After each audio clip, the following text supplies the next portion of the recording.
Olá, sejam todos muito bem-vindos, todas muito bem-vindas a mais uma live do RDTV. Hoje nós vamos conversar sobre estresse global, né, relacionado ou não à inflamação, o que essas duas coisas podem ter a ver, é o que o Dr. Ciro Massi, médico psiquiatra, vai nos ajudar a compreender melhor hoje na live. Seja bem-vindo, doutor, obrigada por falar conosco.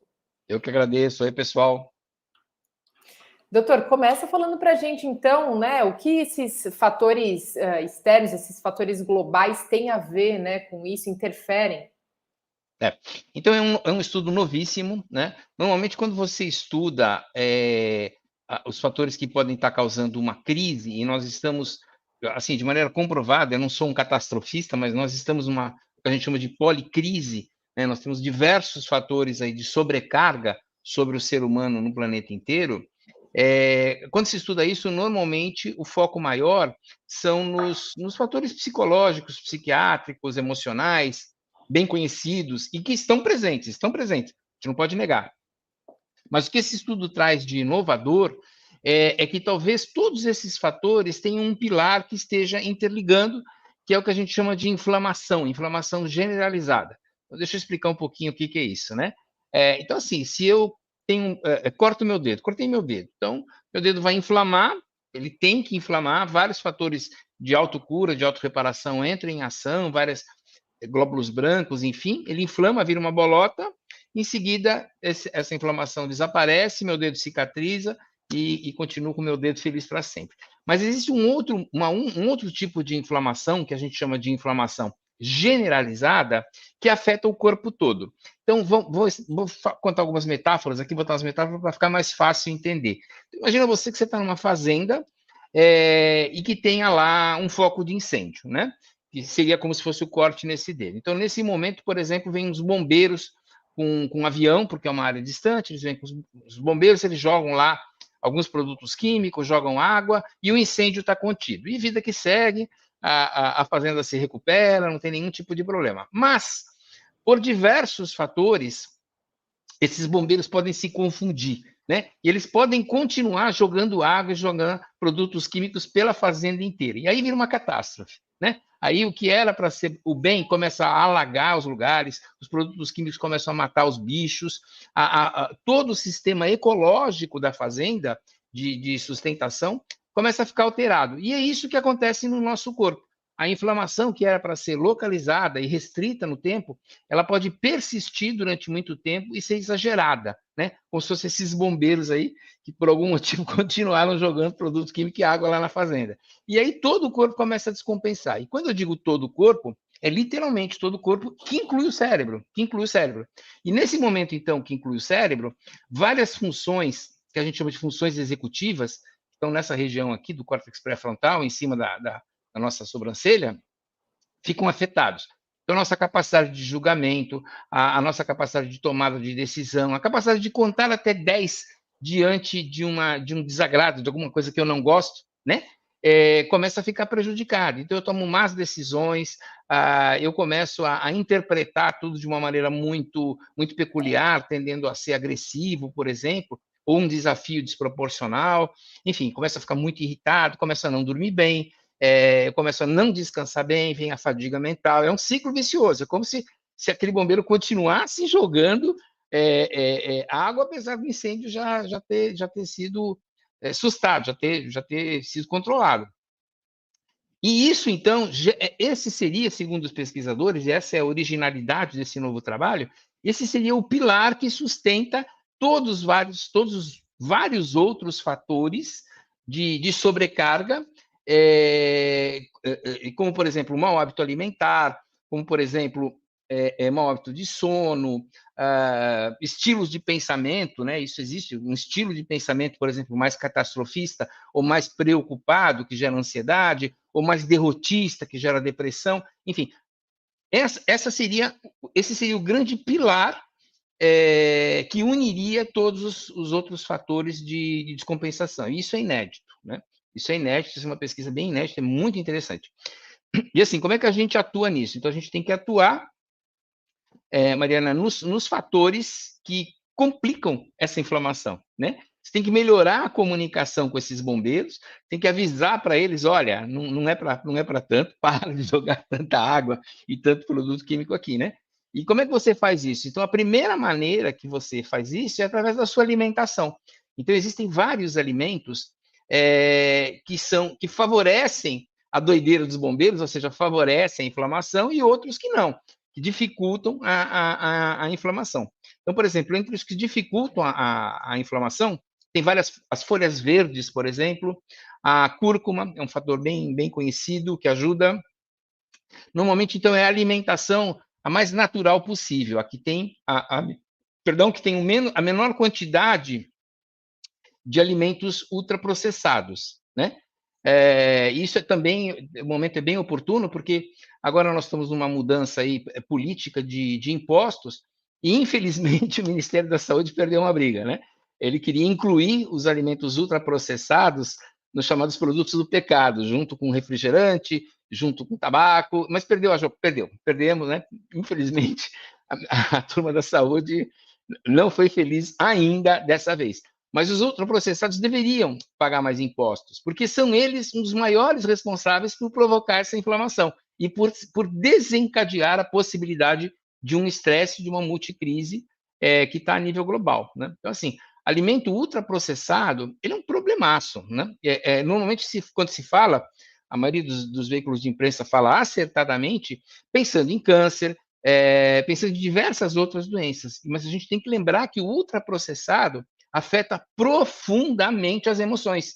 Por essa via, eles provocam inflamação, essa inflamação vai para o cérebro, diminui a capacidade do cérebro de enfrentar os problemas, diminui a capacidade do cérebro de gerenciar o seu modo de pensamento, amplifica as reações de alarme, de emergência, o nosso sistema de resposta a ameaças que nós temos que ter mesmo, né? Ele amplifica essa resposta e a gente entra num ciclo vicioso muito negativo, de não tolerar a situações adversas, diminui a nossa capacidade de enfrentar problema.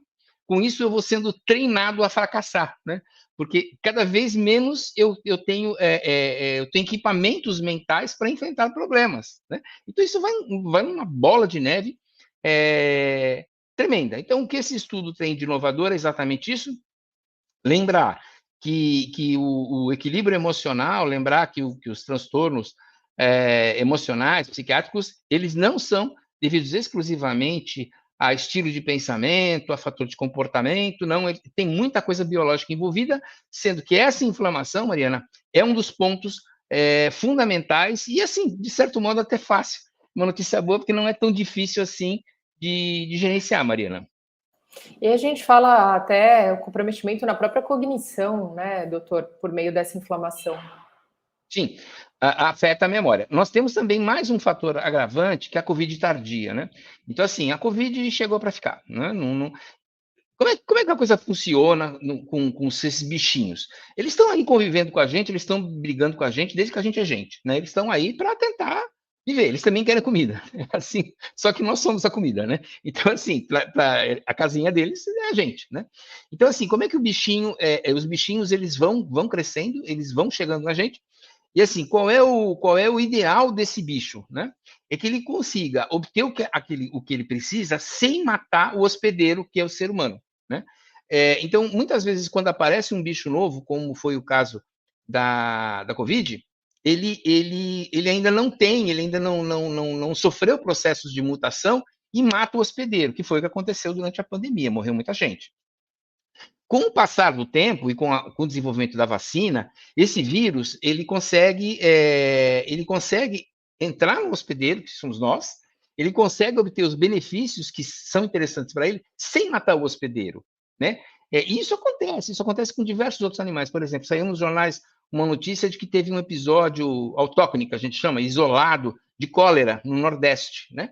Eu já vivi isso, de aparecer esse tipo de episódio há muitos anos atrás na Baixada Santista. E qual é o problema da cólera, né? É que ela é tão virulenta que ela provoca uma diarreia de tal magnitude que mata o hospedeiro. Ele morre por desidratação, né? Na cólera. Então, um grande problema médico é saber se esse vibrião, se está aparecendo, se ele tem essa virulência ou não. Felizmente, não. Então, assim, a gente pode dormir tranquilo, não há motivo de preocupação, mas eles estão entre a gente, eles sempre vão ficar entre a gente. E o do Covid, entre outros vírus, o vírus da herpes também, por exemplo, eles são altamente inflamatórios, né? Então, não é só a questão da alimentação, eles inflamam bastante o nosso cérebro, né? Existem vários transtornos que vários vírus que estão assentados no cérebro, por exemplo, a síndrome da fadiga crônica, né, que é um cansaço que não melhora com nada, se acredita, né, ciência é assim, a gente acredita que, né, o prion, que é um pedacinho do vírus, fica assentado lá no cérebro e, sob certas circunstâncias, se manifesta. E aí, olha que coisa, né? Ele muda, vamos chamar assim, de termômetro, só que não mede temperatura, o cansaço. Então, o indivíduo, normalmente é assim, a gente começa o dia, está descansado, vai indo, fica cansado, dorme e volta para o ponto anterior. As pessoas que têm esse tipo de fadiga, acima da fadiga crônica, no cérebro, o que mede o cansaço, ele fica baixo. Então, o indivíduo chega aqui, ele ainda não era para estar cansado, mas ele já sente o cansaço e quer dormir, ele quer descansar. Só que o problema não é que ele está cansado, o problema é que o sensor do cérebro que está para o cansaço está totalmente desregulado, né? E está envolvido a inflamação nesse mecanismo, né? É bem complexo. Estou tentando tornar o mais fácil possível. Mas, assim, para a gente, para médico, é bem complexo você atuar nessas diversas realidades. Mas, assim, eles estão aí, eles vieram para ficar. Então, mais um fator que pode estar atuando nessa inflamação é a facilidade desses vírus se disseminarem, porque nós nos agrupamos nas grandes cidades, a gente não está mais espalhado, né? Então, assim, a facilidade que eles têm de um contaminar o outro é incrível. Para eles é o ambiente ideal, né? Basta entrar no metrô. Entrou no metrô, vai contaminar todo mundo, porque está todo mundo ali concentrado, né? Então, assim, são preços que a gente paga pela civilização, a gente tem que estar atento a isso, o pessoal da saúde tem que estar muito atento a isso e ir gerenciando, né? Ir gerenciando. Isso não quer dizer, Mariana, que eu não vá abordar outros fatores relacionados à sobrecarga emocional, ao estresse, como, por exemplo, a capacidade de fazer meditação, a capacidade de gerenciar os seus próprios pensamentos, a capacidade de aumentar sua própria resiliência, que é a capacidade não apenas de enfrentar o problema, como ainda aprender com eles e sair mais forte, né? Enfim, você tem vários aí outros fatores para fazer isso, gerenciar a tua qualidade do sono, gerenciar a qualidade das informações que você está colocando para dentro do seu corpo. Eu uso sempre essa metáfora, né? Você não é doido de parar numa estrada, entrar lá, tem um quibe, né? Naquela vitrine que você nunca viu antes, está meio verde, aquela coisa horrorosa, você não sabe o que é aquilo, você come, né? Imagina, você tem que selecionar isso. Da mesma maneira, a gente tem que ter crítica, principalmente nas redes sociais, para selecionar as informações que vão entrar, não é para ficar acreditando. Até porque as redes sociais foram feitas para te fornecer o tipo de alimento que você parece que gosta, né? Então, vai começar a aparecer uma informação que não é a verdade, é a informação que você quer ouvir, né? E aí você começa a viver numa bola isolada com outras pessoas, achando que aquela é a verdade, que quem está fora daquela bolha, né? Daquela bola, tá falando besteira, né? E o pior ainda de tudo é quando acha que é inimigo, né, Mariana? Aí que a coisa realmente começa a complicar. Mas, enfim, eu acho que o ponto de partida o grande mérito dessa pesquisa foi lembrar que nós somos seres biológicos, que o cérebro não está aí flutuando num espaço psicológico e emocional. Ele está num meio biológico e que isso tem que ser abordado, né? Então, assim, primeiro passo que você pode fazer para isso é adotar uma alimentação saudável, o que significa evitar alimentos altamente processados, fazer a pergunta clássica da comida, né? Isso aqui nasceu do solo ou veio do amor de dois animais? Dois animais transaram para isso aqui nascer? Refrigerante, nasceu do solo? Não. Veio do amor de dois animais? Não. Então, assim, não vou cortar refrigerante, não precisa ser tão radical assim, mas evitar o consumo, né? Quem tem aí, já passou dos 200, dos 40, lembra que há muitos anos atrás, refrigerante era uma coisa muito restrita, se tomava em festa, e hoje se toma todo dia, e litros. Você ainda entra num fast... Olha que horror para a inflamação, né? Olha que você entra num fast food, a comida já é de péssima qualidade, é uma gordura de péssima qualidade, é ultraprocessada, quer dizer, aquilo foi moído, não tem mais quase nutriente, e o refrigerante é de graça. Quer dizer, o refil é de graça. Então, além de comer aquela porcaria, você ainda pode se entupir de refrigerante aí, né?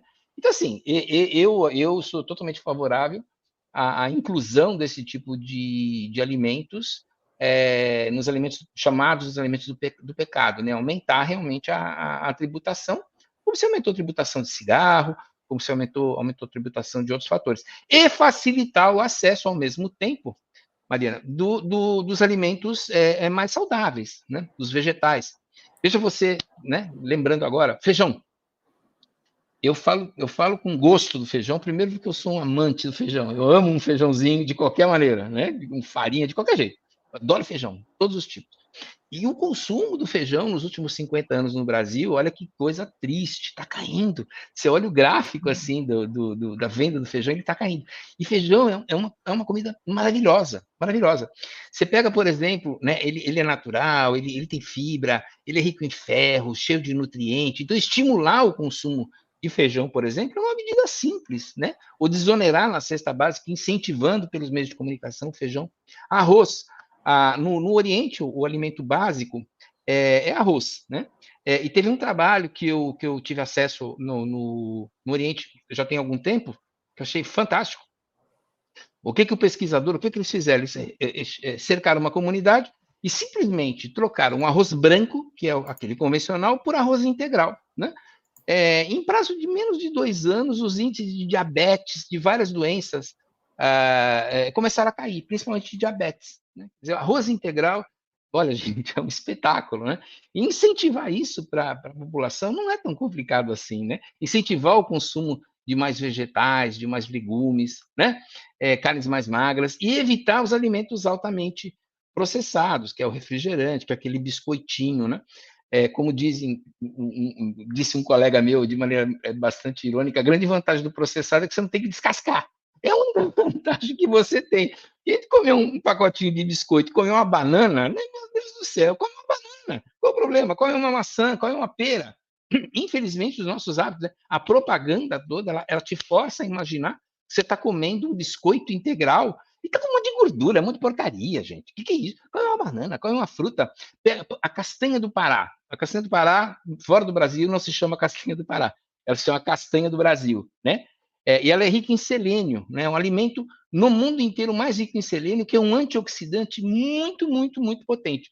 Então, assim, comer uma castanhinha, né, do Brasil a cada 3 dias da semana, né, não precisa ser nem todo dia, 3 vezes por semana, é que ela tem diferença. A castanha do Brasil tem tanto na Bahia, no Nordeste, quanto no Pará. E elas têm diferença no selênio, mas são muito boas. Você mistura as duas, pronto.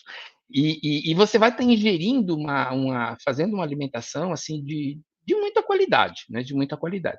Enfim, a gente vai ter que incorporar esse conceito de você acabar olhando para um alimento e falar, puxa, isso aqui vai me inflamar e vai inflamar meu cérebro. Né, destacando aquilo que a Mariana falou agora há pouco, afeta a nossa capacidade de pensamento, afeta a nossa capacidade de enfrentamento das dificuldades, afeta a nossa capacidade de contar até 10 antes de reagir, né? E isso vai gerar uma série de problemas para você, afeta a nossa capacidade, enfim, de sonhar, de se relacionar, de amar, de tudo, né? E isso começa com a inflamação. Isso, um grande ponto de partida é a gente cuidar e cuidar muito bem da nossa alimentação, Mariana. Agora, para finalizar, é um desafio coletivo. Não só coletivo, mas global. Né? O que, de repente, o poder público ou os nossos gestores poderiam ajudar em todo esse processo? Né? A gente sabe como a coisa funciona em cascata no Brasil, né, doutor? Não tenha dúvida. É complicado, mas não, é coletivo, né? Um grande mérito também dessa pesquisa foi exatamente esse, tirar o foco do individual. Então, olha, vamos ensinar meditação para todo mundo, vamos fazer psicoterapia para todo mundo, vamos jogar mais verba para os ambulatórios de saúde mental, o que precisa, não estou dizendo que não precisa, mas desvia um pouquinho o foco do cuidado individual e passa para o cuidado coletivo, né? Quantas iniciativas aí que, infelizmente, morreram pelo tempo. Eu lembro uma iniciativa para falar do ABC, nasceu em São Caetano do Sul, que era uma campanha para que as pessoas andassem mais, caminhassem mais. Faz muito tempo isso, né? Foi um colega oriental que lançou, ortopedista. Então, de tempo em tempo surge, depois acaba, porque essas coisas não tem uma indústria, não tem ninguém ganhando dinheiro. Então, depende realmente de uma intervenção do poder público. Depende de gastar bem o nosso dinheirinho muito suado através dos impostos, né? Que são ação coletiva, que são ações coletivas, né? Por exemplo, da alimentação. Na minha opinião, talvez ainda dê tempo de resgatar, não sei. Infelizmente, o Ministério da Saúde foi perdedor nessa história. Os impostos sobre os alimentos ultraprocessados não foram incluídos, como o Ministério da Saúde queria, nos alimentos de pecado, incluindo junto com refrigerante, incluindo junto com alimentos que têm muito açúcar, com alimentos cigarro, enfim, alimentos que a gente sabe, substância que a gente sabe que faz muito mal para a nossa saúde. Tomara que essa coisa seja ainda revista, mas realmente, Mariana, você tem razão. São ações coletivas e uma das grandes vantagens que eu vejo quando a gente toca nesse tipo de assunto é lembrar da nossa responsabilidade coletiva, né? Da gente se reunir, as pessoas se organizarem, e não apenas para exigir isso ou aquilo, mas oferecer soluções para o poder público, falar, escuta, olha, não dá, cara, isso aqui tem como mudar, por que não mudou? Né? Quem não mudou, que assuma a responsabilidade por não ter mudado, né? Que não tenha feito isso. Mas o primeiro passo de tudo, a gente chama que é a fase pré-contemplativa, né? Nas fases de mudança. Então, assim, a maioria das pessoas nem sabe, se a pessoa não sabe que aquilo é um problema, ela nem tem como lutar contra esse problema. Então, assim, eu fico muito feliz de participar desse programa, por quê? Nós vamos, para muita gente, nós vamos estar saindo da fase pré-contemplativa, ou seja, nem sabia que isso era um problema, e nessa gravidade, fala, nossa, isso é um problema. Então, a partir do momento em que as pessoas reconhecem que a inflamação generalizada, e principalmente que os alimentos pró-inflamatórios têm uma ação muito importante no nosso equilíbrio emocional, no nosso equilíbrio mental, eles estão abertas a começar a conversar, a começar a ventilar soluções para isso. Se nem sabe o que é problema, não sabe nem com quem tem que brigar. E quem nós temos que brigar? Com os fatores que promovem a inflamação, Mariana. Agora, a partir desse momento, logo a gente entende ou interpreta, não sei se está correto, doutor, mas que as principais vítimas ou as pessoas diretamente afetadas aí com toda essa situação são crianças, jovens, até mesmo adultos, que hoje em dia, pelo próprio ritmo e estilo de vida, têm estado muito mais próximo desse tipo de alimento. É isso, doutor? Sem sombra de dúvida, né? Então, assim, eu acho muito triste ver criança comendo isopor colorido, né? Essas comidas. Aquilo é um absurdo, é corante com aquele lixo, cara. Né? Em inglês o pessoal fala junk food, né? Quer dizer, comida lixo. Aquilo é o lixo do lixo. Então, assim, incentivar o consumo de comer uma banana, né? Incentivar o consumo de comer uma pera, de comer uma maçã, fornecer isso nas merendas escolares, aumentar os impostos, desestimular o consumo desse tipo de alimentos, até para os alimentos, porque o alimento saudável, às vezes, ele é mais caro, né? Ele é mais caro.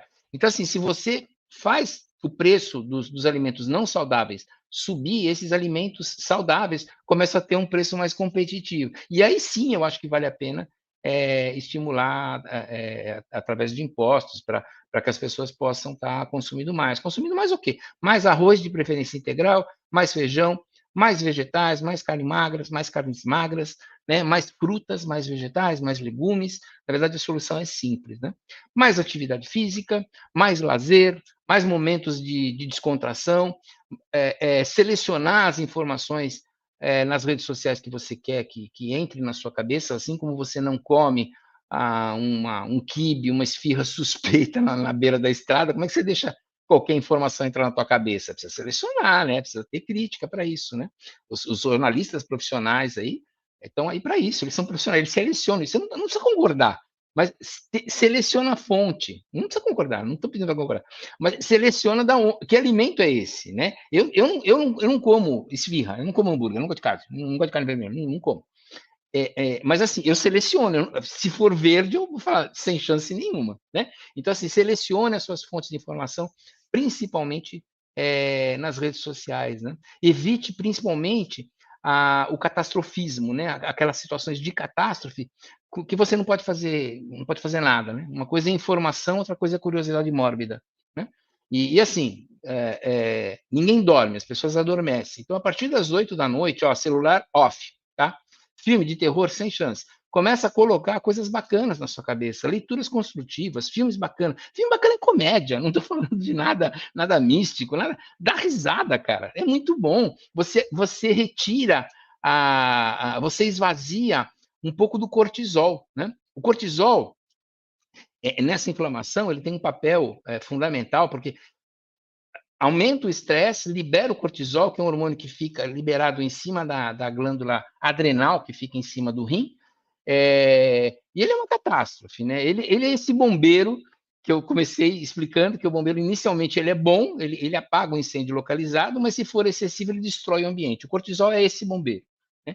Então, se essa glândula estiver bagunçada, ela vai bagunçar teu organismo inteiro. E você tem como adotar posturas, né? A gente sociedade teria como adotar hábitos mais saudáveis para diminuir, de maneira geral, essa liberação de cortisol, começando pelo ponto de vista biológico, a inflamação que eu estive falando até agora, e do ponto de vista individual, de hábitos de vida mais saudáveis, né? Então, não é possível que você batalhe tanto para não liberar tanto cortisol, que é um hormônio do estresse, para você tocar a sirene do alarme toda noite, antes de dormir, né? Assistindo catástrofe, se inundando de notícias que você não tem controle, por pura curiosidade mórbida, assistindo filmes de terror, enfim, não relaxando, e depois vai no médico e fala, eu não consigo dormir. Mas você tem que adormecer, você não tem que dormir, né?